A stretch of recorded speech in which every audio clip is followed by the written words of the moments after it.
ચૈતર વસાવા આખરે 2 મહિના બાદ શરતી જામીન પર તેમનો જેલમાંથી છુટકારો થયો છે. આ મામલે આપણી સાથે ઈસુદાન ગઢવી આમ આદમી પાર્ટીના પ્રદેશ પ્રમુખ જોડાયા છે. ઈસુદાનભાઈ, 2 મહિના બાદ ચૈતર વસાવા જેલથી બહાર આવી રહ્યા છો, શું કહેશો? બિલકુલ, આજે આદિવાસી સમાજનો અવાજ જેલમાંથી બહાર આવી રહ્યો છે એનો આનંદ છે.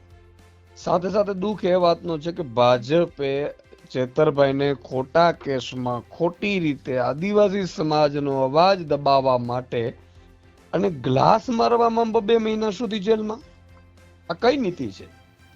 આ માત્ર ચેતરભાઈનો કે ધારાસભ્ય ઉપર અત્યાચાર નથી. આ અંબાજીથી ઉમરગામ સુધીના આદિવાસી સમાજને ભાજપે મેસેજ આપ્યો છે કે જો તમે અમારી સામે અવાજ ઉઠાવશો, જો તમે આદિવાસીઓ અમારા કૌભાંડો બહાર લાવશો તો ચેતરભાઈની જેમ તમને પણ જેલમાં પીસી નાખવામાં આવશે. આ બહુ જ ખૂબ જ દુઃખદ ઘટના કહેવાય. લોકતંત્ર માટે લોકતંત્રની હત્યા કહેવાય અને કોઈ સમાજ માટે સારી વસ્તુ નથી.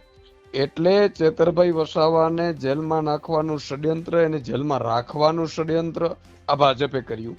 અને ભાજપ કઈ રીતે કર્યું? સરકારી વકીલ હાજર ન રહે, તમે જુઓ આયુ હાજર ન રહે, અને ચેતરભાઈને ગ્લાસ ફેંકવામાં. તમે વિચાર કરો, એમની ઉપર જે ગુના દાખલ થયા છે એમાં લોહી તો કોઈનું નીકળ્યું નથી. ઇવન ઉલટાનો ચેતરભાઈ વસાવા ઉપર હુમલો કરવામાં આવ્યો હતો. પોલીસ ફરિયાદ આપવા પોતે ગયા હતા ત્યારે ધારાસભ્યની પોલીસ ફરિયાદ ન લેવાય અને ભાજપના કહેવાથી ચેતરભાઈ ઉપર ત્યારે જ પોલીસ ફરિયાદ થઈ ગઈ, ત્યાંથી જ ધરપકડ થઈ ગઈ, પોલીસ સ્ટેશન થઈ. આ શું થઈ રહ્યું છે? ઈસુદાનભાઈ, ભાજપ એમ કહી રહી છે કે ચૈતર વસાવા જે પોતે ગુના કરે છે એના લીધે એમને સજા થઈ રહી છે, એમાં ભાજપના નેતાનો કે એમનો કોઈ હસ્તક્ષેપ નથી. ઉલટા આમ આદમી પાર્ટી જે રીતની એમના કાર્યવાહી કરી રહી છે, વકીલને લઈને તમામ સવાલો ઉઠાઈ રહી છે, એમનું કહેવું છે કે આમ આદમી પાર્ટીના કારણે ચૈતર વસાવા વધારે ફસાય છે. ચેતરભાઈ વસાવા પહેલી વખત ભાજપે જેલમાં નાખ્યા ત્યારે એમણે વન કર્મચારી સામે રાત્રે 2 વાગે જે ઉભો પાક છે આદિવાસી સમાજનો ઉભો પાક કચડી નાખ્યો હતો, એના માટેની હતી. બીજું કે આ વખતે ચેતરભાઈનું ફેટ પકડ્યું છે ભાજપના નેતાઓએ. આ તો ઉલટું ચેતરભાઈ ઉપર પોલીસ ફરિયાદ થઈ છે. ચેતરભાઈ, આદિવાસી સમાજને તમે પૂછો 1000 ફોન કરીને કે આ ચેતરભાઈનો વાંક છે આમાં. ભાજપે પોલીસનો દુરુપયોગ કરે છે, કાયદાઓનો દુરુપયોગ કરે છે. જેમ અંગ્રેજો કાયદાનો દુરુપયોગ કરી અને આપણા ઉપર 200 વર્ષ સુધી આપણે ગુલામ બનાવ્યા હતા, એ જ રીતે ભાજપે અત્યારે આદિવાસી સમાજ, ગુજરાતની જનતા હોય, પોલીસનો દુરુપયોગ કરી અને ગુલામ બનાવવાનું કામ અત્યારે ભાજપે શરૂ કર્યું છે, જે કોઈ કાળમાં ચલાવી નહીં લેવામાં આવે.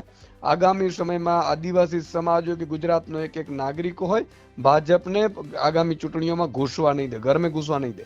આ સમાજ એવો નથી અંગ્રેજોને ભગાડ્યો છે, એ આદિવાસી સમાજ છે. બિરસા મુંડા ભગવાનના આગેવાનીમાં ચાલનારો આ સમાજ છે. આ સમાજ કોઈ ભાજપના પોલીસથી ડરવાનો નથી કે ભાજપની કૂટનીતિથી, જેલથી ડરાવવાથી આ સમાજ ડરી નથી જવાનો. એટલે હજી પણ ચેતરભાઈ ઉપર આ લોકો ફરીથી ફરિયાદો ખોટી કરે એવી પણ શક્યતાઓ છે.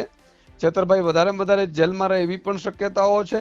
એટલે ભાજપે આદિવાસી સમાજનો અવાજ જે પણ બને એને કચડી નાખવાનો પ્લાન કર્યું છે.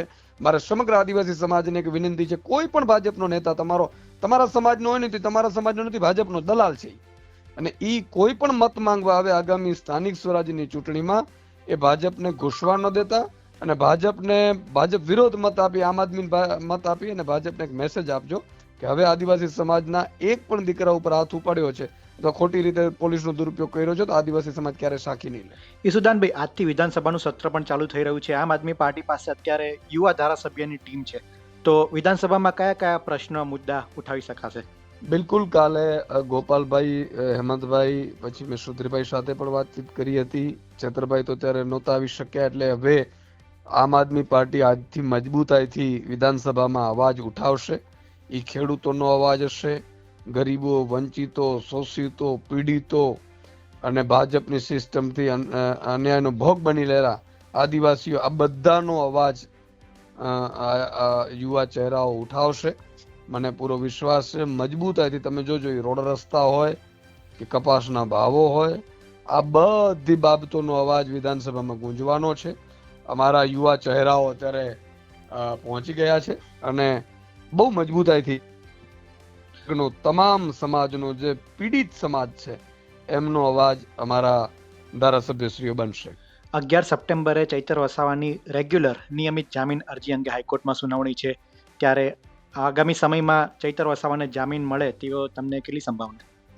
જુઓ, અમે તો અમારે સુપ્રીમ કોર્ટથી પણ અમારા વકીલો આવી રહ્યા છે, અહીંયા હાઈકોર્ટના વકીલો, અમારી લીગલ ટીમ બધા અથાગ પ્રયાસ કરી રહ્યા છે, પણ ભાજપે કેવા નાટક કર્યા છે, વધારે વધારે જેલમાં રહે એટલે એકવાર આયુ હાજર ન રહીએ, બીજી વાર સરકારી વકીલો હાજર ન રહીએ, ત્રીજી વાર એવું કહેવામાં આવે કે હજી અમને સમય જોઈએ છે કાગળિયા પૂરતા કરવામાં, આમ કરીને જેલમાં રાખવાનું ષડયંત્ર ભાજપ જે કરે છે આરોપીઓને, એ લોકતંત્ર માટે ખતરારૂપ છે. પણ હવે મને પૂરો વિશ્વાસ છે અદાલત ઉપર અમને, અને અમારા સુપ્રીમ કોર્ટથી પણ ટીમો આવી રહી છે, એટલે 11 તારીખે રેગ્યુલર બેલ થઈ જશે. આભારથી સુદાનભાઈ, આપ અમારી સાથે જોડાયા તે બદલ.